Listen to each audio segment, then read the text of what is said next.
Hello commandos, welcome to biomentors classes online. I am doctor Jitendra Singh. तो चलिए कहानी में हम आगे बढ़ते हैं। तो पिछले एपिसोड पर जहां हमने बात खत्म की थी, हमने कहा था कि देयर इज ए डायलेमा। कई लोग डिस्कस कर रहे थे इस बारे में कि बायोलॉजी एक्चुअली में है क्या।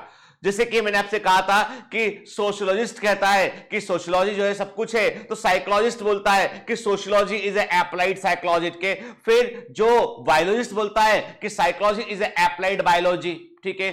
केमिस्ट्री वाला बोलता है कि जो बायोलॉजी है वो एक एप्लाइड केमिस्ट्री है के, और फिजिक्स वाला बोलता है कि जो केमिस्ट्री है वो एप्लाइड फिजिक्स है। ठीक है। तो हमने पिछली क्लास में बात किया था रिडक्शनिस्ट कॉन्सेप्ट के बारे में। हमने देखा था कि जब कभी सेल को या किसी सिस्टम को हम समझते हैं तो उसको समझने के लिए हमारे पास में दो तरीके होते हैं कि या तो हम सेल से बड़े ऑर्गेनिल्स की ओर देखें और उसको समझने की कोशिश करें, या हम पीछे जाके कि सेल में सेल ऑर्गेनेल्स है, उसमें सेल के कंपोनेंट्स है, उनको समझने की हम कोशिश करें। ठीक है। तो पिछली क्लास में हमने एक वर्ड लेके आए थे, रिडक्शनिस्ट बायोलॉजी। ठीक है ना।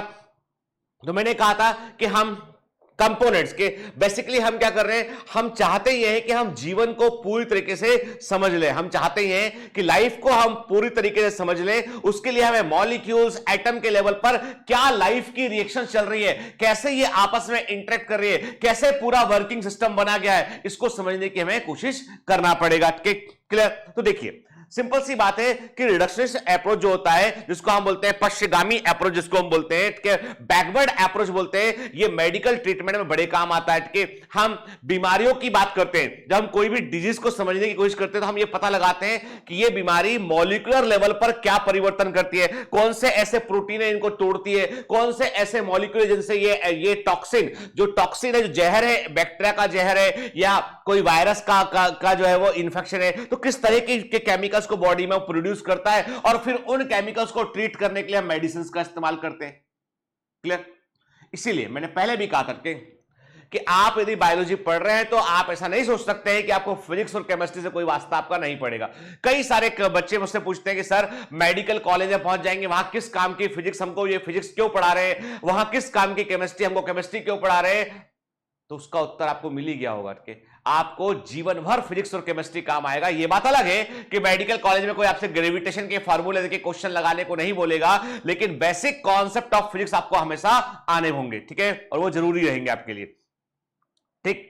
जब हम सिस्टम साइंस की बात करते हैं तो हम यहां पर जो है वो वास्तव में सेल से ऊपर उठ के कि वो सेल्स कैसे इंटरेक्ट कर रही है दूसरी सेल्स के साथ में, टिश्यू कैसे और जो आपस में जो है कोऑर्डिनेशन बना रहे हैं, ऑर्गन कैसे काम कर रहे हैं, तो बड़े लेवल पर यहां पर हम बात करते हैं हम। ठीक है। क्लियर। चलिए, तो इसका मतलब यह हुआ कि कोई भी सेल को यदि हमें समझना है तो हमें जो है finally cell the unit of life chapter में हमको सेल को समझने के लिए हर बार मॉलिक्यूलर के लेवल पे पहुंचना पड़ेगा। हर बार हम सेल के अलग अलग कंपोनेंट के केमिकल कंपोजिशन की बात जरूर करेंगे हम। जब मैं बोलूंगा सेल वॉल तो मैं बताऊंगा आपकी प्लांट की सेल वॉल सेलुलोज से बनी होती है, तो I will tell you something about cellulose also. मैं बताऊंगा प्रोटोप्लाज्म में प्रोटीन होता है, तो मुझे आपको प्रोटीन के बारे में बतलाना पड़ेगा। ठीक है। मैं आपको बतलाऊंगा कि न्यूक्लियस में डीएनए है, तो डीएनए क्या होता है यह बताना पड़ेगा। हिस्टोन प्रोटीन क्या होते हैं यह बताना पड़ेगा। कि मतलब एवरीवेयर है, पूरे के पूरे चैप्टर में हर जगह पर केमिस्ट्री साथ में आती हुई चलेगी। ठीक है। क्लियर। अब देखो बेटा, जितनी बातें मैं आपसे कह रहा हूं ये सब अपने मन से नहीं कह रहा हूं, मैं आपसे एनसीईआरटी को ही समझाने की कोशिश कर रहा हूं। तो एनसीईआरटी क्या कहता है, fundamentally a reductionist idea is an idea that states the whole is no more than the sum of its part। के बड़ी अच्छी बात के ये आइडिया कहता है कि संपूर्ण या कंप्लीट चीज कुछ होती ही नहीं है, सब कुछ जो है वो छोटी छोटी चीजों के मिलने बनता है। जैसे आपने देखा ना कि जब हम छोटे बच्चे थे तो हम लेगो ब्लॉक्स बनाया करते थे, हमके छोटे छोटे ब्लॉक्स को जोड़ के हमने घर बना लिया, छोटे छोटे ब्लॉक्स को जोड़ के हमने कार बना ली। के तो आज भी बच्चे लेगो ब्लॉक्स को खेलते हैं। तो लेगो ब्लॉक्स जो होता है, समझ लीजिए आपके कोई भी रूप देना चाहते हैं, फाइनली वो मॉलिक्यूल एटम के लेवल पर आपको काम करना पड़ेगा। इन practical terms reductionism states that every biological theory, very very important, every biological theory and fact may be deduced from studying the simplest component of the biological system in question। ठीक है ना। देखिए simple सी बात है कि reductionist approach कहता है कि आप कोई भी प्रोसेस को समझने की कोशिश कर रहे हैं तो आपको जो है वो उसको समझने के लिए बिल्कुल सिंपलेस्ट लेवल तक पहुंचना पड़ेगा, सिंपलेस्ट कंपोनेंट तक पहुंचना पड़ेगा, जो आपको कई सारी जानकारी देगा कैसे इंटरेक्शंस मॉलिक्यूल्स के बीच में हो रहा है, जिसका परिणाम हम एक बड़ी रिएक्शन के रूप में देख रहे होते हैं। This would mean that if we were to know perfectly the traits of every biological molecule of an organism, for example we would able to predict the behavior of an organism decompose। ठीक है, देखिए simple सी बात है, हमको यदि किसी भी organism के बारे में समझना है, हमें उसके बायोलॉजिकल कैरेक्टर्स के बारे में समझना है, तो हमें मॉलिक्यूल्स के लेवल पर जाकर भी स्टडी करनी पड़ेगी। और फाइनली देखो, आज हम अच्छे से जानते हैं कि डीएनए मॉलिक्यूल जो है वो हमारे कैरेक्टर को डिसाइड करता है। कि हम कोविड-19 का समय चल रहा है, कोरोना वायरस की त्रासदी पूरे दुनिया में है आज के, और इंडिया के अंदर जिस समय मैं रिकॉर्डिंग कर रहा हूं 2,56,000 केस इंडिया के अंदर हो चुके हैं। अकेले महाराष्ट्र में जो है वो 80,000 से ऊपर केसेस जो है वो कोरोना वायरस के पॉजिटिव केसेस के। मुंबई अकेले में 50,000 के आसपास केसेस जो है वो पहुंच चुके हैं कोरोना के, जो रिकॉर्डेड है ऑफिशियली, जिनका रिकॉर्ड हमारे पास है वो। कई सारे एसिम्प्टोमेटिक पता ही नहीं है। ये पैंडेमिक इतने बड़े लेवल पर फैला है कि लाखों लोगों की जान चली गई है। और हम जानते हैं कि आज जो वैक्सीन बनाने वाली टीम है, जो कोरोना वायरस के लिए वैक्सीन बना रही है, वो कहती है कि कोरोना वायरस का वैक्सीन थोड़ा बनाना ट्रिकी इसलिए है क्योंकि इसका जो आरएनए है वो हाई स्पीड से म्यूटेशन शो करता है, हाई म्यूटेशन रेट रखता है। मतलब आरएनए जल्दी जल्दी अपने आप को चेंज कर रहा होता है। हो सकता है कि भविष्य में ऐसा हो कि इस वायरस का आरएनए अपने आप को ऐसा चेंज कर ले कि वो ह्यूमन पर इन्फेक्ट ही ना कर पाए, लेकिन फिलहाल तो उसकी इन्फेक्टिविटी बढ़ रही है। मतलब यह है कि साइंटिस्ट कहते हैं कि यदि ये वायरस डीएनए वायरस होता ना तो हम इसको जल्दी कंट्रोल कर लेते, क्योंकि DNA is a stable molecule, RNA is a unstable molecule, RNA is more reactive molecule, RNA can change rapidly as compare to DNA. DNA को चेंज होने में जो है वो लंबा वक्त लगता है, आरएनए जल्दी जल्दी चेंज होता है। It means right now we are trying to understand the process of vaccine making at the level of molecules, कि ये जब कोरोना वायरस बॉडी में अटैक करता है किस तरह के एंटीजन को प्रोड्यूस करता है, कैसे एंटीबॉडीज के खिलाफ बनते हैं। तो हम उन एंटीबॉडीज की स्टडी कर रहे हैं, हम उन एंटीजन की स्टडी कर रहे हैं। एंटीजन का मतलब ऐसा केमिकल जो बॉडी में बीमारी को पैदा करता है, और एंटीबॉडी ऐसा केमिकल बॉडी के अंदर बनता है जो कि उस एंटीजन से मुकाबला करता है, उसको हटाने की कोशिश करता है। तो हम अपनी डिफेंसिव मैकेनिज्म को समझने की कोशिश कर रहे हैं कि हमारी इम्यून सेल कैसे रिएक्ट कर रही है इसके लिए, और ये कोरोना वायरस कैसे अटैक कर रहा है उसको समझने की कोशिश कर रहे हैं। एंड फाइनली हम जो है वो मॉलिक्यूल्स के लेवल के इंटरेक्शन को समझने की कोशिश कर रहे हैं कि हमारी बॉडी इस वायरस से किस प्रकार से लड़ रही है, और उस लड़ने में हमें अपनी बॉडी को क्या मदद देना चाहिए। और अपनी बॉडी को यदि हम लड़ने में मदद दे दिए, मतलब हम ट्रीटमेंट ढूंढ लिए, वैक्सीन ढूंढ लिए हम, ठीक है। तो कहने का मतलब यह है कि हर बार जब भी आप बायोलॉजी को अच्छे से समझने की कोशिश करेंगे, हर बार जब बायोलॉजी में आप जो है वो अपने आप को एक्सीलेंस के लेवल पर ले जाने की कोशिश करेंगे, you have to deal with the chemistry. Right now as a physician जब मैं मरीज देखता हूं तो मेरे पास कई सारे डायबिटीज के मरीज आते हैं। तो अभी फिलहाल हम लोगों ने 1-to-1 मरीज देखना बंद किया हुआ है, क्योंकि केसेस इतने बढ़ गए महाराष्ट्र में कि हमने अपना क्लिनिक ऑफ किया हुआ है। केवल हम लोग टेलीफोनिक कंसल्टेशन या वीडियो कंसल्टेशन प्रोवाइड कर रहे हैं।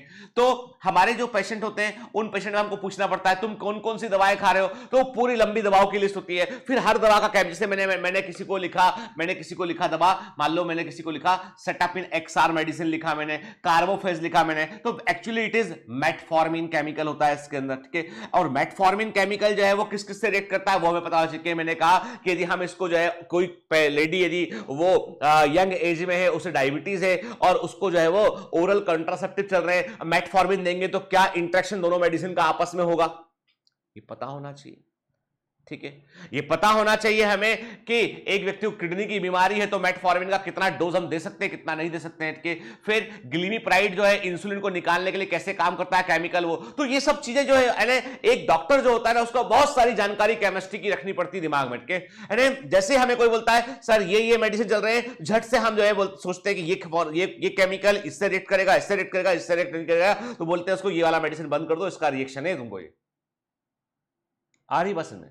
तो एवरीथिंग इज केमिस्ट्री फाइनली, के। तो देखो हम समझने की कोशिश कर रहे हैं कि मैंने कहा आपसे एक थंब का, अंगूठे का एक हिस्सा लिया हमने, उसको हमने जो है वो स्किन को हमने जो है वो मैग्नीफाई किया तो हमें स्किन की लेयर्स दिखाई पड़ रही है। फिर हमने एक जो है वो फोल्ड को हमने मैग्नीफाई किया तो हमें स्किन का एपिडर्मिस वाला हिस्सा दिखाई पड़ रहा है। एपिडर्मिस का एक हिस्सा मैग्नीफाई किया हमने तो हमें जो है एक एपिडर्मल सेल दिखाई पड़ रही है। एपिडर्मल सेल का एक हिस्सा हमने मैग्नीफाई किया, वहां पे हमें माइटोकॉन्ड्रिया दिखाई पड़ रहा है। माइटोकॉन्ड्रिया के अंदर का एक हिस्सा मैग्नीफाई किया तो वहां पे हमको राइबोसोम और जो है एमआरएनए दिखाई पड़ रहा है। फिर हमने क्या किया, हमने राइबोसोम को मैग्नीफाई किया तो हमें प्रोटीन्स दिखाई पड़ रहे हैं उसके अंदर के, और राइबोसोम आरएनए दिखाई पड़ रहा है। और देखिए फाइनली आप जो है अंगूठे से कहां पहुंच गए, आप इस थंब से कहां पहुंच गए, आप मॉलिक्यूल के लेवल पर पहुंच गए। आप कहां पहुंच गए, आप मॉलिक्यूल के लेवल पर पहुंच गए। That is the reductionist biology. Clear?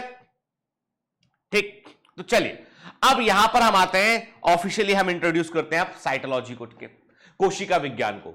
अब इस साइटोलॉजी में क्या क्या शामिल है? देखो, साइटोलॉजी मैं बोल रहा हूं एक्चुअली एनसीईआरटी में इस चैप्टर को बोलते हैं वो cell the unit of life.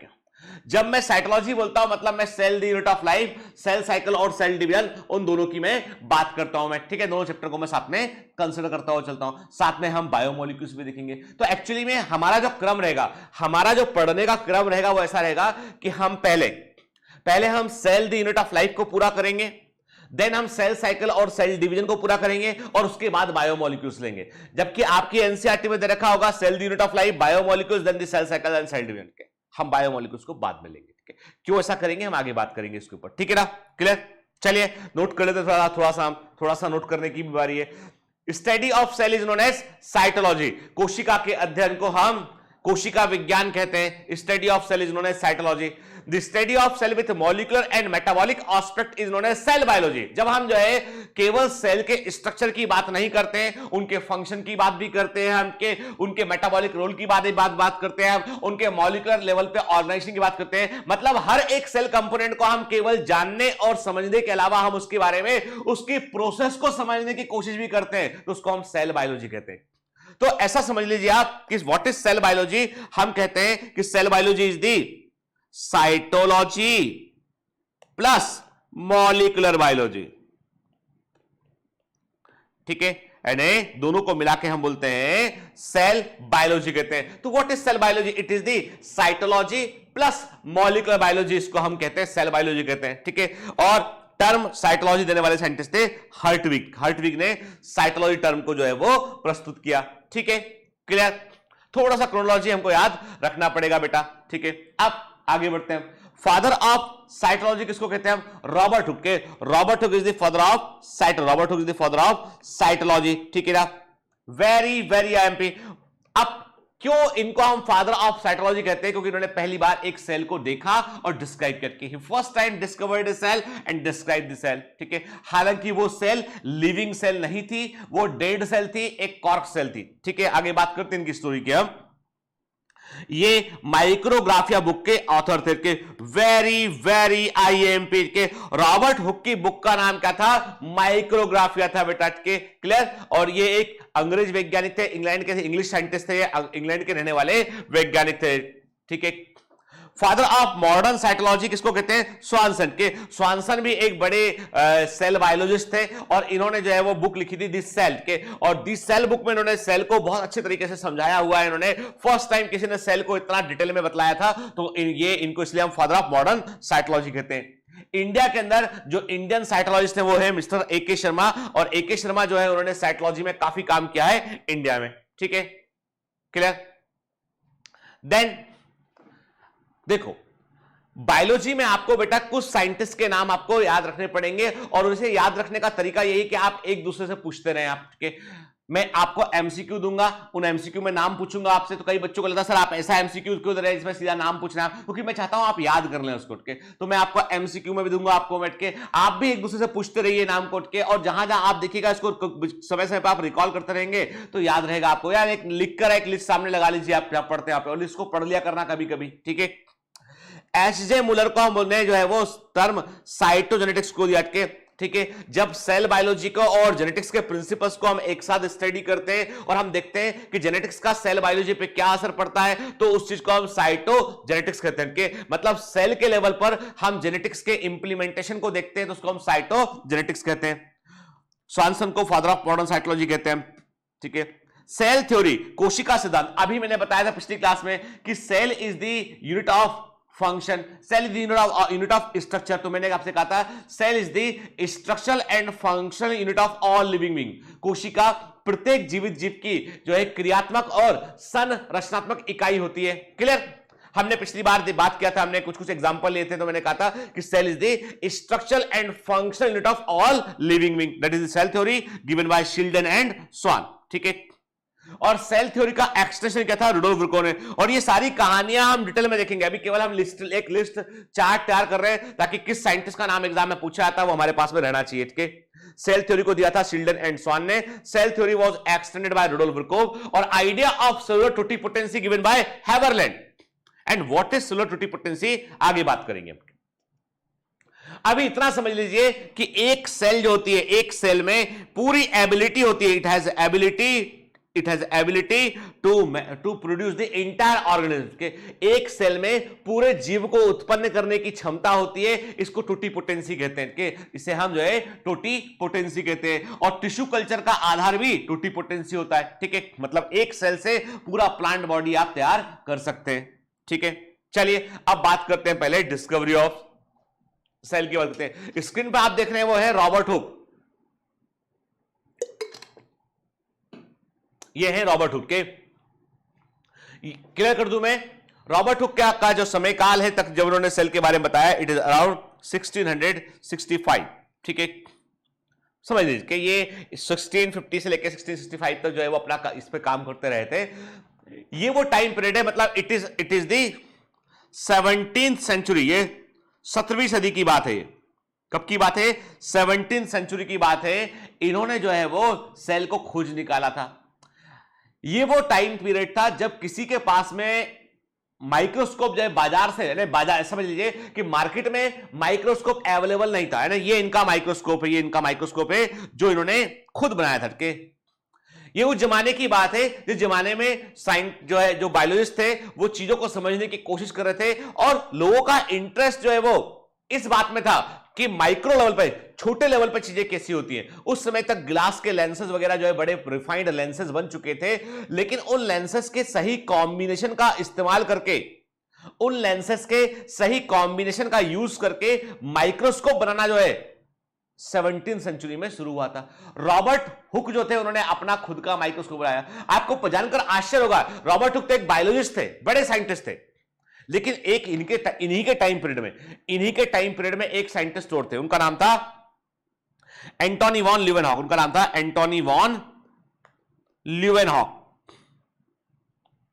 कहते हैं 17वीं शताब्दी कट के 17th सेंचुरी का सबसे अच्छा माइक्रोस्कोप किसी के पास था तो एंटोनी वॉन ल्यूवेनहॉक के पास था। यानी इन्होंने जो, और आपको बता दूं मैं, एंटोनी वॉन ल्यूवेनहॉक कोई ऑफिशियल साइंटिस्ट नहीं थे। फार्मेसी की दुकान थी, किराने की दुकान, जनरल स्टोर भी जुड़ा हुआ था उसमें के, वो एक प्रकार शॉपकीपर थे, पर उनका शौक था बायोलॉजी में के। ठीक, उनका बड़ा इंटरेस्ट था बायोलॉजी में। आप बायोमेट्रिक्स ऑनलाइन फिल्म्स पे जाइएगा और वहां पे एक मूवी सर्च कीजिएगा, अनटाइटल्ड साइंटिस्ट के। एंटोनी वॉन ल्यूवेनहॉक के ऊपर एक मूवी बनाया हुआ है बायोमेट्रिक्स ऑनलाइन फिल्म्स में, जो बायोमेट्रिक्स का एक सब्सिडियरी चैनल है, तो उसमें साइंटिफिक मूवीज बनी हुई इसमें, तो उसमें आप अनटाइटल्ड साइंटिस्ट को जरूर देखिएगा, तो आपको एंटोनी वॉन ल्यूवेनहॉक के बारे में मालूम चलेगा। एंटोनी वॉन ल्यूवेनहॉक जो है उनके पास में सबसे अपने समय का सबसे एडवांस माइक्रोस्कोप प्रेजेंट था। उसके बाद हम बात करते हैं रॉबर्ट हुक के पास था। रॉबर्ट हुक ने जो है वो बड़े सब्र से माइक्रोस्कोप का इस्तेमाल किया, हर चीज को उन्होंने विस्तार से देखा, मैग्नीफाई करके, और सबकी इमेजेस को तैयार किया उनके, यानी जो माइक्रोस्कोपिक लेवल में प्रेजेंट था उसके डायग्राम्स को तैयार किया और एक बुक लिखी इन्होंने, और उस बुक का नाम था माइक्रोग्राफिया। नाम से समझ गया, माइक्रोग्राफिया। यानी माइक्रोस्कोप से देखने पर चीजें कैसी दिखाई पड़ती है, तो इन्होंने उनकी बुक का नाम था माइक्रोग्राफिया। ठीक है? और इसी बुक में जो 18वां अध्याय है, 18th चैप्टर, आप सुनिए बात कहानी के, बड़े विस्तार से कहानी पर बात कर रहे हैं हमके, यानी माइक्रोग्राफिया बुक में जो 18th चैप्टर है उसका नाम है ऑब्जर्व के। उसमें इन्होंने क्या देखा? इन्होंने कॉर्क का एक पीस लिया, कॉर्क समझते हैं आप? यानी अभी तो इस जमाने में तो क्या है कि हम लोग प्लास्टिक की बोतलें इस्तेमाल करते हैं, कांच की अच्छे ढक्कन बनाने की टेक्निक आ चुकी है। एक जमाना था कि बोतल, जैसे कोई भी बॉटल हुआ करती थी, तो उस बॉटल, यानी कोई भी बॉटल के लिए हम बात करें तो उसके ऊपर पे, जैसे मैंने कहा ना, प्लास्टिक का इसका ढक्कन ऐसा नहीं होता था, एक कॉर्क का स्टॉपर उसके ऊपर लगा होता था। ठीक है, तो वो कॉर्क का स्टॉपर जो है, वो कॉर्क किससे मिलता है? कॉर्क मिलता है क्वार्कस सुबेर से। कॉर्क मिलता है एक प्लांट, कमर्शियल कॉर्क जो एक प्लांट से मिलता है, प्लांट का नाम है क्वार्कस सुबेर।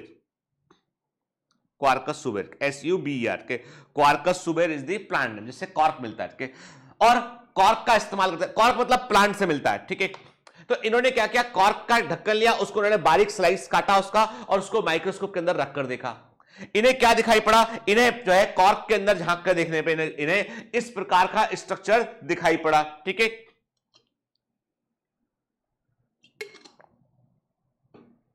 जब रॉबर्ट हुक ने कॉर्क के पीस को माइक्रोस्कोप में रखा तो उन्हें इस प्रकार का स्ट्रक्चर दिखाई पड़ा, और इन्होंने कहा कि अरे कॉर्क के अंदर माइक्रोस्कोपिक लेवल पर जाकर देखें तो बड़ी सारी सिमिलरिटीज दिखाई पड़ रही हैं।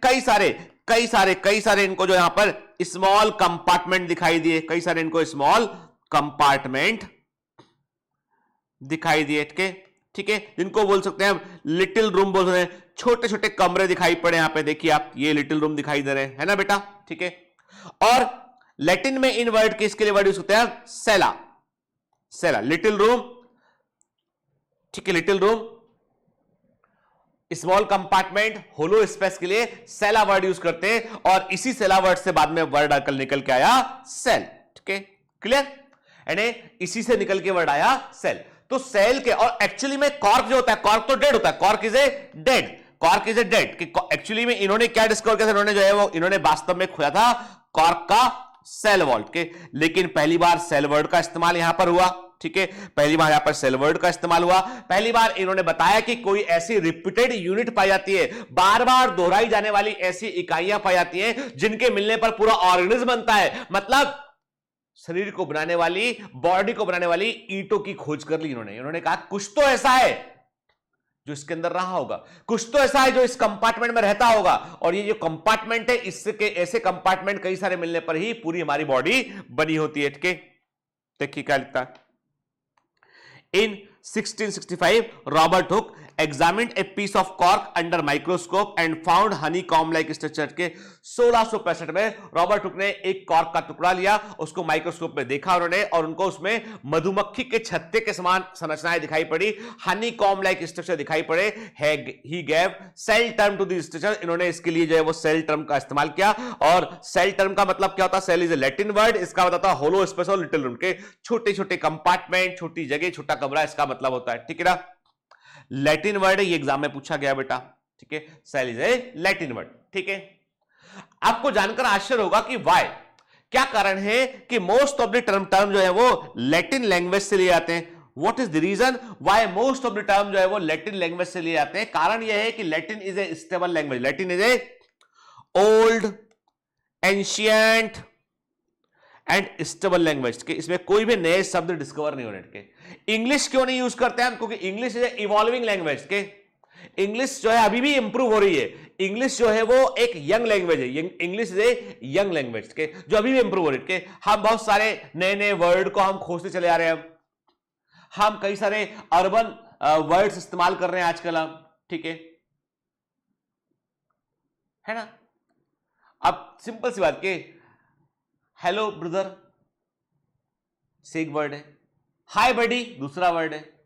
मतलब इंग्लिश जो है वो इवॉल्व कर लगातार। मैंने मेरे बच्चे जो स्कूल में पढ़ते हैं बॉम्बे के अंदर के, तो वहां पर मैं कभी कभी इनके दोस्तों को आपस में बात करते सुनता हूं, तो सच बता रहा हूं सीरियसली के 25% जो बात करते हैं वो मुझे समझ में नहीं आती है, because they are using so many urban lingo के, वो ऐसे वर्ड यूज करते हैं जो हमारी जनरेशन यूज नहीं की। मतलब ये कि धीमे धीमे जो है, अब बॉम्बे में मतलब आप समझिए कि बॉम्बे, तब मैं जब कभी एक बार एक वीडियो बनाया हम लोगों ने लॉकडाउन एक्सपीरियंस के ऊपर, एक हमारा फैमिली वीडियो जो मेरी परिवार का, तो उसमें मैंने अपने बच्चों से बोला कि बेटा हिंदी में बोलना, तुमसे जो जो जो तुम्हें बताना हो हिंदी में बताओ अपने अनुभव कि लॉकडाउन में तुम्हें कैसा लगा, क्या लगा। एक वीडियो है, देखिएगा आप। जो पता है आपको, वो हिंदी में नहीं बोल पा रहे थे, घर में बात करते हैं हिंदी में, परंतु कुछ एक्सप्रेस करने को बोलो उनको तो नहीं बोल पाते हो। यहां का इन्फ्लुएंस माहौल बॉम्बे का वो कुछ इस तरह का है कि either they should speak Marathi, जो थोड़ा थोड़ा उनको आता है, सेकंड इज इंग्लिश, जो उनको प्राइमरी लैंग्वेज है उनकी, और हिंदी क्या है, हिंदी लग्जरी लैंग्वेज है कि परिवार में थोड़ा बहुत यूज कर लिया, ठीक है। बाहर बोलने में जो है मुझे बड़ा आश्चर्य होता है कि बाहर बोलने में लोगों को थोड़ा सा हेजिटेशन भी लगता है। चलिए एक अलग मुद्दा है वो, अभी मैं आपको बताने की कोशिश करता कि लैटिन एक ऐसा लैंग्वेज है जो ओल्डेस्ट है, जिसको बोलते हैं scientist it is a mature language, जिसमें कि नए वर्ड खोज के नहीं जुड़ रहे हैं। It is stable language, word को तोड़ मोड़ भी नहीं सकते यहां पे आप। तो इसलिए ऐसा लैंग्वेज जो लैटिन हो, जो एंशिएंट हो, जो स्टेबल हो, उसका यदि इस्तेमाल करते हैं तो उससे दुनिया भर के साइंटिस्ट को कंफ्यूजन नहीं होता है। That's why we use Latin word since long, ठीक है। चलिए तो अब क्या देख रहे हैं आप देख रहे हैं यहां पे आपको दिखाई पड़ रहा है, यहाँ पे जो है सेल क्या थे, छोटे छोटे compartment, Honey comb like structure देख रहे हैं। एक्चुअली में रॉबर्ट हुक ने इन्हीं स्ट्रक्चर को जो है वो डिस्कवर किया था, ठीक है, क्लियर। और ये आप देख रहे हैं रॉबर्ट हुक का आप माइक्रोस्कोप देख रहे हैं, जिस माइक्रोस्कोप का उन्होंने इस्तेमाल किया था इट इज दी माइक्रोस्कोप के, ये उस जमाने के सबसे अच्छे माइक्रोस्कोप में से एक था, ठीक है।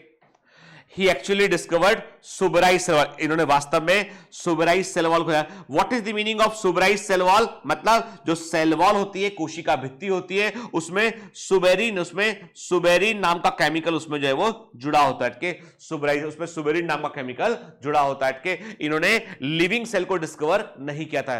रिमेंबर दैट रॉबर्ट हुक ने लिविंग सेल को डिस्कवर नहीं किया था, ठीक है। Robert Hooke published his observation in his book Micrographia in 1665 के very IMP and most frequently asked question में से एक है कि कई सारे question cell the unit of life में आपको ऐसे मिलेंगे जो एनसीईआरटी में नहीं दे रखे हैं पर एग्जाम में आते हैं। रिमेंबर के this is the core topic, this is the most important topic, यहां पे कोई भी आप लापरवाही नहीं कर सकते हैं, ठीक है। तो क्या कहा मैंने आपसे, रॉबर्ट हुक ने जो है वो अपने ऑब्जर्वेशन को अपनी बुक माइक्रोग्राफिया में पब्लिश किया था 1665 में के, और ये एक अंग्रेज वैज्ञानिक थे, इंग्लिश बायोलॉजिस्ट थे। इन्होंने पहली बार सेल टर्म का इस्तेमाल किया, और सेल टर्म का मतलब क्या होता है, लिटिल रूम या होलो स्पेस या स्मॉल कंपार्टमेंट, ठीक है, ठीक। इनको हम मानते हैं कि इन्होंने जो है कोशिका विज्ञान की नींव को रखा, and his investigation kept the foundation of the cytology, तो इन्हें हम फादर ऑफ साइटोलॉजी कहते हैं। आप बोलोगे सर कैसे, अरे भाई ये तो मालूम चल गया लोगों को कि बॉडी बनाने के लिए कुछ इकाइयां होती, यूनिट होती है। अब लोगों ने उन यूनिट का स्टडी करना शुरू कर दिया, ठीक है। तो इनकी जो बुक है उसमें चैप्टर नंबर 18 ऑब्जर्व के अंदर सेल के बारे में जानकारी दिया गया है, ठीक है। और जो रॉबर्ट हुक की बुक थी, जो उनकी पुस्तक थी, उसका फ्रंट कवर जो है वो ये है। ऑफिशियली ये बुक जो है पब्लिश हुआ था, इसका जो है वो पूरा नाम है माइक्रोग्राफिया और some physiological descriptions of minute bodies made by magnifying glasses with observation and inquiries there upon, by Robert Hooke, fellow of royal society, ठीक है। ये इनकी बुक का फ्रंट पेज था। मजा आता जानने में कि क्या रहा होगा वो जमाना जब जो ये बात करते होंगे इस बारे में, ठीक है। अब आप देख रहे हैं, आपके सामने स्क्रीन पर दिखाई पड़ रहे हैं एंटोनी वॉन लीवेनहॉक के, he is the first man to see the free cell के। पहली बार इन्होंने एक सिंगल, आपको बता दूं कि Antonie von Leeuwenhoek is very famous क्योंकि इन्होंने पहली बार लिविंग सेल को खोजा, इन्होंने लिविंग सेल को डिस्कवर किया, ठीक है। He discovered bacteria, he discovered sperm, ठीक है। मतलब एंटोनी वॉन लीवेनहॉक जो है वो एक अनटाइटल्ड साइंटिस्ट थे, कोई वैज्ञानिक दर्जा इनको नहीं मिला हुआ था, कोई किसी ने बोला भाई तो रॉयल सोसाइटी के मेंबर हो, ये वो भी नहीं थे, लेकिन ये एक कॉमन मैन थे जिसको इंटरेस्ट था चीजों को जानने में, और इन्होंने कई बड़ी सारी खोज कर डाली। आप देखेंगे ऐसा कोई चैप्टर नहीं मिलेगा आपको जहां पर एंटोनी वॉन लीवेनहॉक का नाम ना हो, हर जगह पे इनका कुछ ना कुछ नाम है चीज में, ठीक है। इन्होंने क्या देखा, इन्होंने जो है वो फर्स्ट टाइम बैक्टीरिया को डिस्कवर किया। अब हुआ ये कि घटना ये है कि एंटोनी वॉन लीवेनहॉक जो है उन्होंने एक लेंस, इन्होंने ग्लास लेंसेस का प्रयोग किया, ग्लास का, और उसमें भी कहानी लंबी ये है कि एंटोनी वॉन लीवेनहॉक के कुछ मित्र थे जो लेंस में डील करते थे, जो उस जमाने में क्या था, मैग्नीफाइंग ग्लासेस का लोग इस्तेमाल करते थे, और कुछ मैग्नीफाइंग ग्लासेस जो थे वो आग लगाने के लिए, उनको आप पकड़ के सूरज की रोशनी में रखो तो आग लगाने भी काम आते थे वो। तो इनके कोई फ्रेंड थे जो लेंसेज में डील करते थे, एक बार इनसे मिलने कहीं पर आए वो, तो इन्होंने उनको कहा कि कुछ लेंसेज हमारे कुछ समय के लिए अपने पास रख लीजिए, जब हमको जरूरत पड़ेगी हम यहां से उठा लेंगे। एंटोनी वॉन लीवेनहॉक के पास वो लेंसेज रखे थे, इन्होंने उस लेंसेज को उठा के अलग अलग कॉम्बिनेशन करके देखा इन्होंने, तो इनको लगा कि कोई दो लेंसेज हैं जिससे कि इनको कई गुना मैग्निफिकेशन मिल रहा है। तो इन्होंने अपने उन मित्र को बोला, जब उनसे लेंस वापस लेने आए वो, तो उन्होंने कहा कि हमको ये दो लेंस तुम दे दोगे क्या? 2 या 3 लेंस थे, तो उन्होंने कहा ठीक है रख लो तुम ये लेंस। तो उन्होंने उसका दाम देके वो लेंस रख लिए और उन्होंने एक लंबा सा ट्यूब बनाया, ट्यूब में उन्होंने उस लेंस को सही दूरी पर फोकस पर उन्होंने इसको सेट किया और फाइनली ये 17th सेंचुरी का सबसे अच्छा माइक्रोस्कोप बना चुके थे। तभी तो इनके नाम इतनी सारी खोज है भाई। रॉबर्ट हुक तो साइंटिस्ट थे, इतने दिन से काम कर रहे थे वो, उनका माइक्रोस्कोप कम पावरफुल था, इनका माइक्रोस्कोप अधिक पावरफुल था। और ये एक जिज्ञासु अब चुकी है साइंटिस्ट, तो हर चीज को उठा देते थे उसमें के, मतलब he tried each and everything. Surprisingly, he tried his semen also. Surprisingly, he tried his semen also to observe under that microscope. ठीक है? That's why he discovered sperm. तो हम क्या देखते हैं? हम देखते हैं कि एंटोनी वॉन लीवेनहॉक की ये बात है 16 देखो 1665 रॉबर्ट हुक के, 1676 क्या है ये एंटोनी वॉन लीवेनहॉक के। इन्होंने पहली बार इन्होंने फर्स्ट टाइम जो है वो एक फ्री लिविंग सेल को देखा, फर्स्ट टाइम इन्होंने एक फ्री लिविंग सेल को देखा के। This living cell was a bacteria discovered from the rain water of soil, he named it wild animalcule के। क्या हुआ, किसी दिन ये अपने शॉप पर बैठे हुए थे और सामने जो है बाहर पानी गिर रहा था, तो इन्होंने मिट्टी में गिरे हुए पानी में थोड़ा सा वाटर लिया और उसको उन्होंने माइक्रोस्कोप के नीचे रखकर देखा, तो इन्हें वहां पर जो है मूवमेंट करता हुआ लिविंग बैक्टीरिया दिखाई पड़ा। और इन्होंने कहा कि अरे ये तो यहां से बरसात के पानी में से मिला हमको उठ के, तो इन्होंने उसको बोल दिया वाइल्ड एनिमल क्यूल बोला। वाइल्ड एनिमल क्यूल हिंदी में बोलेंगे जंगली जीवंतुक बोला। और वाइल्ड एनिमल क्यूल एक्चुअली में था क्या, वो था एक bacteria. He discovered living bacteria के, और ऐसा मानते हैं यही डिस्कवरी ऑफ लिविंग सेल के। और एंटोनी वॉन लीवेनहॉक जो है वो हॉलैंड के रहने वाले थे के, ठीक है, ये हॉलैंड के रहने वाले थे और इन्होंने स्पर्म को खोजा, इन्होंने आरबीसी को खोजा, इन्होंने प्रोटोजोआ को खोजा। आप समझ लीजिए कि इन्होंने पॉली एम्ब्रियोनी को खोजा। एम्ब्रोलॉजी, कई सारे एम्ब्रियो कैसे बनते हैं, सिट्रस में पॉली एम्ब्रियोनी पढ़ेंगे आगे हम, उसको भी डिस्कवर किया। एंटोनी वॉन लीवेनहॉक ने जो है वो कई सारी महत्वपूर्ण खोज कर डाली अपने माइक्रोस्कोप से उन्होंने, ठीक है। ठीक, अब आते हैं लौट के हम एनसीईआरटी पे, है ना।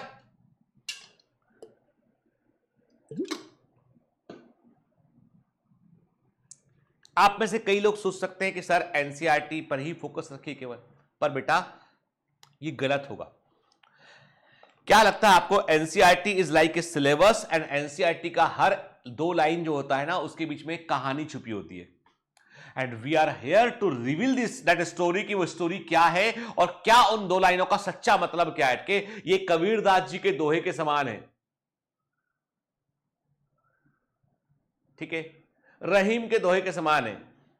सुना बचपन में कभी कभी वो रहीम का, कबीरदास जी के दोहे हुआ करते थे कबीर के। एक तुलसीदास जी का दोहा मुझे अच्छे से याद है, निंदक नेरे राखिए आंगन कुटी छबाए, बिन पानी बिन सावना निर्मल करे सुआए। अपनी बुराई करने वाले को अपने पास रखिए, वो आपकी बुराई निकालता रहेगा, आप उन बुराइयों पर काम करते रहिए, उन बुराइयों को ठीक करते रहिए। एक दिन आप श्रेष्ठ वर्जन, अपने आप का आप बेस्ट वर्जन बन चुके होंगे और बुराई करने वाला जहां था वो वहीं रह जाएगा।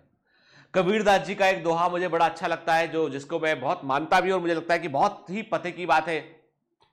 पहान पूजे हरि मिले तो मैं पूजू पहाड़, या से तो चाकी भली पीस खाए संसार। वो कहते हैं यदि पत्थर पूजने पर या कोई चीज को पूछने पर ईश्वर मिल सकता है तो मैं पहाड़ की पूजा करता हूं, और यदि ऐसा नहीं होता है तो भी ऐसे अच्छा तो वो आटा चक्की जो 2 पत्थर से बनी होती है जिसमें गेहूं को पीसते लोगों का पेट भरती है। सच बात तो ये कि हमारा सबका ईश्वर या अल्लाह या गॉड हमारे अपने अंदर होता है, हमारे अंतर मन में होता है, हमारे इनर कॉन्शियस में होता है उठ के, और हम सब में होता है। ऐसा नहीं कि किसी में नहीं है, हम सब में उठ के। ये बात है कि वो जो अच्छा पार्ट हमारा है ना वो कितना रिवील कर पाता है, ये डिपेंड करता है कि बुरा पार्ट उसके ऊपर कितना हावी हो रहा है। जब भी कभी कोई काम करते हैं तो अंदर से एक आवाज जरूर आती है कि ये काम सही है या नहीं है। जब भी कभी जिंदगी में दुविधा होना आपको कि कोई डिसीजन लेने में, तो एक बात याद रखिएगा, आंखें बंद करके सोचिएगा कि इस डिसीजन को लेने के बाद में मेरे मदर फादर जिन्होंने मुझे जन्म दिया है वो क्या महसूस करेंगे, और मेरे अंदर बैठा ईश्वर क्या इसको सही मानता है।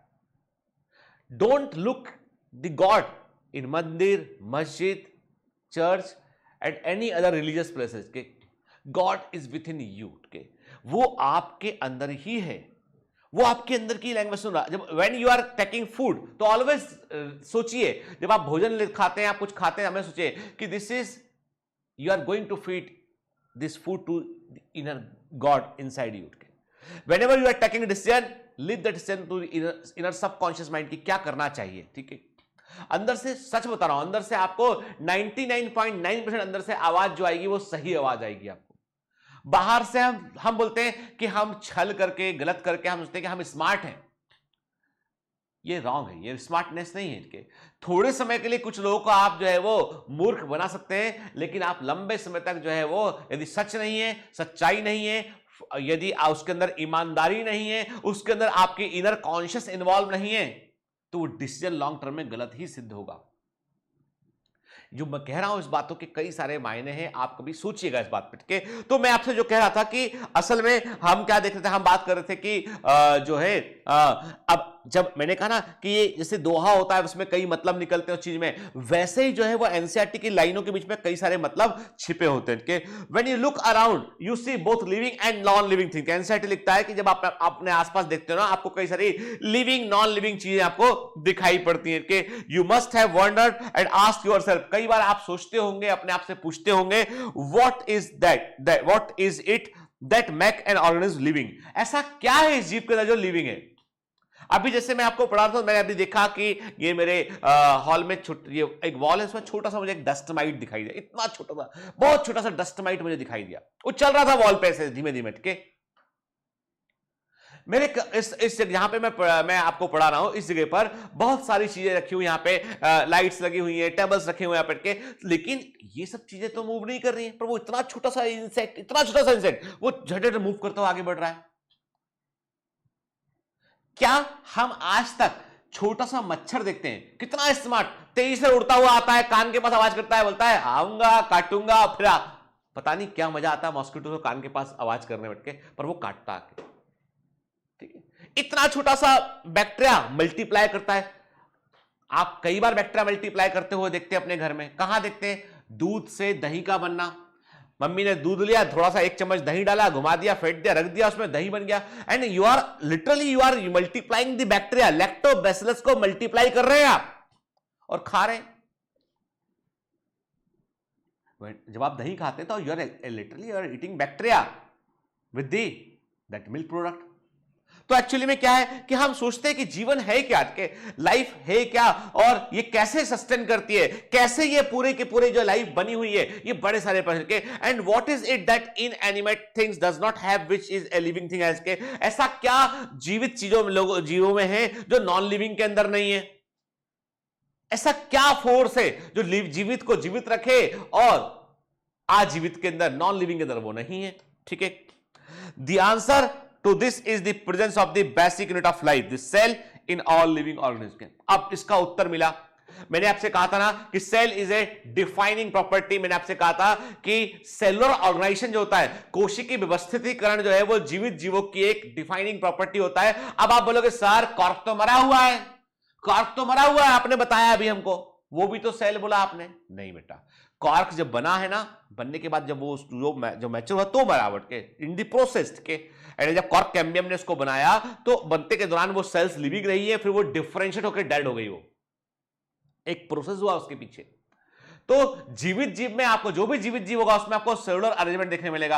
अब आप बोलोगे सर मेरे कमरे में एक टेबल रखा है, वो लकड़ी का टेबल है, वो भी तो नॉन लिविंग है, लेकिन किसी जमाने में तो लिविंग रहा होगा। वो लकड़ी ऐसी थोड़ी ना बन गई वुड, जाइलम है, कभी फंक्शनल रहा होगा, फिर नॉन फंक्शनल हो गया, वुड बन गया। आई बात समझ में? ठीक है, फिर ऑल ऑर्गेनिज्म, सभी जीव, all organism are composed of cells. सभी जीवित जीव जो है वो कोशिकाओं से बने होते हैं, सेल्स से बने होते हैं, कंपोज्ड ऑफ सेल्स के। Some are composed of a single cell are called unicellular, and while other like us composed of many cells called multicellular organisms के। तो याद रखना बेटा कि जो ये बात तो, ये फंडा तो क्लियर हुआ कि cell is the structural and functional unit of all living being के। तो सेल है, उस सेल में कई जीव ऐसे जो केवल एक ही सेल के बने हैं, प्रोटोजोआ की बात करें हम के, ठीक है, या हम पूरे के पूरे किंगडम प्रोटिस्टा की बात करें हम, ठीक है, यूनिसेल्ड यूकैरियोटिक किंगडम मोनेरा की बात करें, यूनिसेल्ड प्रोकैरियोटिक के, ये दो किंगडम ऐसे जिनमें हम बोलते हैं कि यूनिसेलुलर ऑर्गेनिज्म प्रेजेंटेड के। अब आप लोगों के साथ कई बैक्टीरिया तो लंबे चेन के ऐसे होते हैं, तो वो सिंगल यूनिट सेल के का कॉम्बिनेशन होता है के, एंड प्रोकैरियोटिक को हम यूनिसेल ही मानते हैं, ठीक है, उसकी हर सेल को अपना काम खुद ही करना पड़ता है। तो हम क्या बोलते हैं, हम कहते हैं कि ऐसे जीव जिनमें एक सेल है वो यूनिसेलुलर है, और जिनमें कई सेल्स हैं उनमें वो मल्टीसेलुलर होते हैं, ठीक है। देन कई बार सोचने में आता है कि व्हाट इज ए सेल, एक कोशिका है क्या, सेल है क्या, व्हाट इज ए सेल के। देखिए मैं आपको बताया था शुरुआत में ही, मैंने आपसे कहा था कि स्मॉलेस्ट लिविंग यूनिट के सबसे छोटी, मैंने आपसे कहा था कि स्मॉलेस्ट लिविंग यूनिट, ठीक है, that can multiply, that can grow, जो ह्यूमन, जो किसी भी चीज के लिए वो मिनिमम इकाई जो जीवित रह सकती है वो होती है सेल, ठीक है। जो यूनिसेलुलर ऑर्गेनिज्म होते हैं ये, इनका इंडिपेंडेंट एग्जिस्टेंस होता है, अपना स्वतंत्र अस्तित्व, क्या मतलब, they can maintain their identity, ये अपनी पहचान को बनाकर रख सकते हैं। भाई यही तो मतलब हुआ, मैं कहता हूं कि मेरा स्वतंत्र अस्तित्व है, जब मैं कहता हूं किसी से कि I have my independent existence, मतलब मेरी पहचान है, मेरी अपनी एक पहचान है, मैं कहता हूं, जब मैं कहता हूं इंडिपेंडेंट एग्जिस्टेंस, ठीक है, तो क्या मतलब हुआ इसका, कि जो यूनिसेलुलर ऑर्गेनिज्म है वो इंडिपेंडेंट एग्जिस्टेंस को वो शो करते हैं, ठीक है। और इंडिपेंडेंट एग्जिस्टेंस का मतलब है कि एक अकेला ग्रो कर सकता है, वृद्धि कर सकता है, ठीक है, and they are able to perform the essential function of life के, और ये अपने जीवन के लिए जरूरी है, फूड को बाहर से लेना है, मटेरियल को बाहर एक्सक्रीट करना है, ऑस्मो रेगुलेशन करना है, वाटर कंटेंट को सेल के अंदर मेंटेन करना है, they can do each and everything, even they have the consciousness, इनमें संवेदना भी होती है, दे have sense to check their environment, इनको अपने आसपास के पर्यावरण के बारे में सेंस होता है, इनमें जो है वो हम कहते हैं कि ये they can react to the environmental condition, के ये उनके अकॉर्डिंग रिएक्ट कर सकते हैं। ये पढ़ा हमने सबने, लिविंग वर्ल्ड के अंदर पढ़ा हमने, है ना। Anything less than a complete structure of a cell does not ensure independent living, के कोई भी ऐसी चीज जो एक सेल से छोटी है, के जो एक सेल से कम है, उसमें इंडिपेंडेंट लिविंग नहीं हो सकती, के यानी आप सब सेलुलर लेवल पे, यानी सेल्स के से छोटे स्तर पे, यानी मैंने बोलूं आपसे कि एक क्लोरोप्लास्ट अकेला रह रहा है बहुत दिन से, अकेला क्लोरोप्लास्ट बस गया, जाके बोला भैया मैं किसी के लिए काम नहीं करूंगा, अपने लिए काम करूंगा, ऐसा नहीं पॉसिबल है।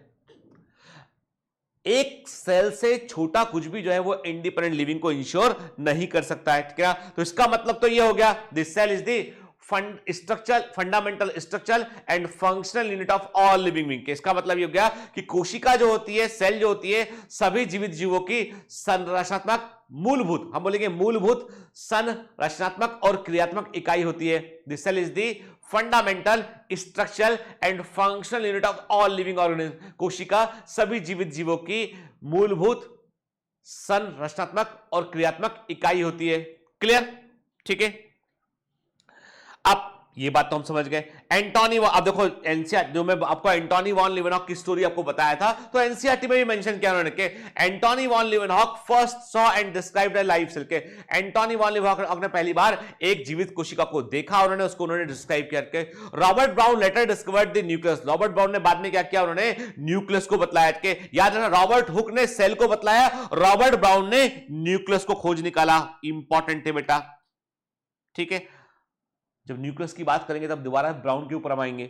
फिर the invention of the microscope and its improvement leading to the electron microscope revealed the all structural detail of the cell, के इलेक्ट्रॉन माइक्रोस्कोप की खोज जो से सिंपल लिखिए, एक जमाने में जेनसन ब्रदर्स ने, ध्यान से बात सुनिए, जेनसन ब्रदर्स ने सबसे पहला कंपाउंड माइक्रोस्कोप बनाया इन्होंने, के विथ लेंसेस को यूज करके। बाद में लोगों को मालूम चला तो लोगों ने क्या किया, फिर अपना माइक्रोस्कोप बनाना शुरू कर दिया। रॉबर्ट हुक ने अपना बनाया, लिवेनहॉक ने अपना बनाया, के देन आज हम कहते हैं Knoll and Ruska Knoll and Ruska ने जो है वो इलेक्ट्रॉन माइक्रोस्कोप को बनाया, उनके they got Nobel prize also. तो नॉल एंड रस्का ने इलेक्ट्रॉन माइक्रोस्कोप को जो है वो बनाया के, और इलेक्ट्रॉन माइक्रोस्कोप जो होता है वो सबसे इवॉल्व है, वो बिल्कुल माइक्रोस्कोप एंगस्ट्रॉम के लेवल पे जाकर भी चीजों को बतला पाता है उठ के। तो हम क्या कहते हैं बेटा, याद रखिएगा, यानी आज आप जो लेबोरेटरी में देखते हैं माइक्रोस्कोप, वो कंपाउंड माइक्रोस्कोप होता है आपकी स्कूल की लेबोरेटरी में जो होता है। लेकिन जब आप मेडिकल कॉलेज में पहुंचेंगे, आप रिसर्च सेंटर में पहुंचेंगे, तो वहां देखेंगे आप, वहां पे आपको इलेक्ट्रॉन माइक्रोस्कोप भी दिखाई देगा। ठीक है, ठीक। अब आते हैं हम सेल थ्योरी पे, कोशिका सिद्धांत पे। तो 1838 में मैथियस सिल्डन एक जर्मन बॉटनिस्ट थे, 1838 की बात है, सन याद रखना है के। मैथियस चिल्ड्रन जर्मन बॉटनिस्ट, एक एक वर्ड इंपॉर्टेंट के, examined a large number of plants, बड़ी संख्या में इन्होंने प्लांट की स्टडी की। इन्होंने observe that all plants are compose of different kind of cells which form the tissues of the plant के। तो इन्होंने क्या बताया, इन्होंने बताया कि प्लांट के जो टिश्यू होते हैं वो कई सारी तरह की कोशिकाओं से मिलकर बने होते हैं। इन्होंने बताया कि सभी पौधों में जो टिश्यू होते हैं वो डिफरेंट काइंड ऑफ सेल्स से मिलकर बने होते हैं। मतलब ये एक बात को इन्होंने यहां पे क्या क्या पॉइंट बतलाया, इन्होंने ये एक पॉइंट बतलाया, इन्होंने बताया ये पॉइंट कि cell is the structural unit के। इन्होंने बताया कि कोशिका जो है वो एक संरचनात्मक इकाई है के। एट दिस सेम टाइम, उसी समय पर थियोडर डी स्वान 1839 1839 के एक ब्रिटिश जूलॉजिस्ट थे, ये ब्रिटिश जूलॉजिस्ट थे। इन्होंने क्या किया, इन्होंने different type of animal cell को स्टडी किया और बताया कि cells had a thin outer layer which is today known as the plasma membrane के। तो पहली बार इन्होंने बतलाया, क्या बतलाया, इन्होंने बताया कि एनिमल सेल की स्टडी की। उन्होंने बताया कि सबकी एनिमल सेल के बाहर एक पतली सी लेयर होती है, थिन लेयर होती है, जिसको आज हम सेल मेम्ब्रेन कहते हैं के। और ये सेल मेम्ब्रेन पूरे सेल के ट्रांसपोर्टेशन को, सेल के अंदर क्या अंदर आएगा क्या बाहर जाएगा, उसको वो कंट्रोल करती है। आज हम ये जानते हैं अच्छे से। ठीक है, He also concluded, इन्होंने ये भी बताया, based on his studies on the plant tissue, इन्होंने प्लांट टिश्यू पर भी स्टडी किया, बताया कि presence of cell wall is a unique character of all plant cell। अब ये क्या बता दिए, ये बता दिए स्वान कि भैया देखो ऐसा है कि प्लांट सेल और एनिमल सेल में अंतर इस बात का है कि प्लांट सेल में सेल वॉल होती है, एनिमल सेल में सेल वॉल नहीं होती है। एनिमल सेल में आउटर मोस्ट लेयर जो है वो सेल मेम्ब्रेन होती है, जो कि थिन आउटर लेयर होती है, जबकि प्लांट सेल में आपको हमेशा आपको जो है सेल वॉल देखने मिलेगा। ये जो डिफरेंस है एनिमल प्लांट सेल का, ये स्वान ने बताया। ठीक है, थियोडर स्वान ने बताया कि प्लांट सेल में सेल वॉल है, एनिमल सेल में सेल वॉल नहीं होती है। On the basis of this, Schwann proposed the hypothesis that the bodies of animals and plants are composed of cells and product of cells के। और इन्होंने कई सारे ऑब्जर्वेशन किए। स्वान ने बताया कि एनिमल हो चाहे प्लांट हो, उनकी बॉडी जो होती है वो सेल्स से बनी होती है और उनके उत्पादों से बनी होती है के। देखो अब आप बोलोगे सर प्रोडक्ट ऑफ सेल क्या है, जो सेल वॉल है ना बेटा, जो सेल वॉल है वो प्रोडक्ट ऑफ सेल होता है। ठीक है, सेल से बाहर सेलुलोज सीक्रेट होता है और एक बाहर आउटर लेयर बनती है, वॉल बनती है। तो cell wall is a product of cell के। तो क्या बोला स्वान ने, कहा कि जो भी एनिमल टिश्यू होते हैं, प्लांट टिश्यू होते हैं, एनिमल या प्लांट बॉडी होती है, वो सेल से बनी होती है या उनके प्रोडक्ट से बनी होती है। अगेन इन्होंने क्या बताया, इन्होंने बताया स्ट्रक्चर के बारे में बताया इन्होंने। ठीक है, इन्होंने बताया कि स्ट्रक्चर यूनिट होती है। ठीक है, clear. Then come to the point के फाइनली यदि हम देखें, क्या सिल्डन स्वान को यह विचार अचानक से आया था? नहीं, सिल्डन स्वान के पहले एक साइंटिस्ट थे, वो भी काम कर चुके थे इसके ऊपर, उनका नाम था ड्यूट्रोचेट, फ्रेंच साइंटिस्ट ड्यूट्रोचेट। इन्होंने आइडिया ऑफ सेल थ्योरी दिया। 1824 की बात है। जब डायरेक्टली एग्जामिनर आपसे पूछेगा इस क्वेश्चन को तो आपको आंसर करना है, समझ गए ना? के the question should be like that कि who first gave the idea of cell theory, किसने पहली बार कोशिका सिद्धांत का विचार दिया। दोनों क्वेश्चन डिफरेंट हैं। कोई पूछेगा आपसे किसने फर्स्ट टाइम सेल थ्योरी को दिया, तो शिल्डन एंड स्वान। किसने first time idea of cell theory दिया, तो वो था ड्यूट्रोचेट। ठीक है, he first time indicate that tissues are made up of unit of cells. इन्होंने पहली बार बताया कि टिश्यूज कोशिकाओं के जुड़ने पर, उनके मिलने पर बनते हैं के। पर but the credit for formulating cell theory goes to the Matthias Jacob Schleiden and Theodor de Schwann. परंतु कोशिका सिद्धांत देने का श्रेय, सेल थ्योरी देने का श्रेय किसको आता है? वो आता है Matheus Jacob Schleiden and थोडर D स्वान के, परंतु सेल थ्योरी देने का क्रेडिट किसको मिलता है? मैथियस जैकब शिल्डन और थोडर डी स्वान को मिलता है के। और सेल थ्योरी को 1839 में, मतलब 19th सेंचुरी की बात है, ये सेंचुरी का कोई आजकल एग्जाम में ऐसा पूछ रहे हैं इसलिए मैं लिखा रहा हूं कि 19th सेंचुरी मतलब 1839 के 1839 में सेल थ्योरी को दिया गया। और शिल्डन जर्मन बॉटनिस्ट थे और स्वान ब्रिटिश जूलॉजिस्ट थे। याद रखिएगा इस चीज को, ठीक है, क्लियर? हम देख रहे हैं स्क्रीन पे हमें शिल्डन एंड स्वान के, ये है स्वान, शिल्डन और स्वान आपको दिखाई दे रहा है आपको, ठीक है ना, क्लियर? फिर सेल थ्योरी क्या कहती है? सेल थ्योरी कहती है आपसे कि the cell is the structural and functional unit of all living being के, कोशिका सभी जीवित जीवों की क्रियात्मक और संरचनात्मक इकाई होती है, is the structure and function unit of all living being, ठीक है, ठीक। फिर आप स्क्रीन पर क्या देख रहे हैं? स्क्रीन पर आप देख रहे हैं एक साइंटिस्ट है रुडोल्फ विर्कोट के, रुडोल्फ, इनका नाम है रुडोल्फ विर्को, रुडोल्फ विर्कोट के। इन्होंने सेल थ्योरी में एक पॉइंट और ऐड कर दिया, और इनका जो पॉइंट है, जो पॉइंट इन्होंने सेल थ्योरी में ऐड किया वो पॉइंट था ओमनिस सेलुला ई सेलुली। इनकी बुक से ही ले रहा हूं मैं, कि इनकी बुक का ही पेज ले रहा हूं मैं के, देखिए इनकी बुक का ही हमने एक स्क्रीनशॉट लिया इसका बुक का, देखिए ओमनिस सेलुला ई सेलुलिट के, ठीक। ये इस बुक में इस वर्ड का मतलब क्या है? ओमनिस सेलुला ई सेलुली का मतलब है the all the cells, all living cells arises from the pre existing living cells. सभी जीवित कोशिकाएं पहले से उत्पन्न जीवित कोशिकाओं से ही उत्पन्न होती हैं, पहले से उपस्थित जीवित कोशिकाओं से उत्पन्न होती हैं। All living cells arises from the pre existing living cells, सभी जीवित कोशिकाएं पहले से उपस्थित जीवित कोशिकाओं से ही उत्पन्न होती हैं। मतलब इन्होंने बताया कि सेल्स कैसे अपने आप को प्रोड्यूस करती है, लिविंग सेल्स कहां से आती हैं, इसको हम सेल थ्योरी का एक्सटेंशन मानते हैं।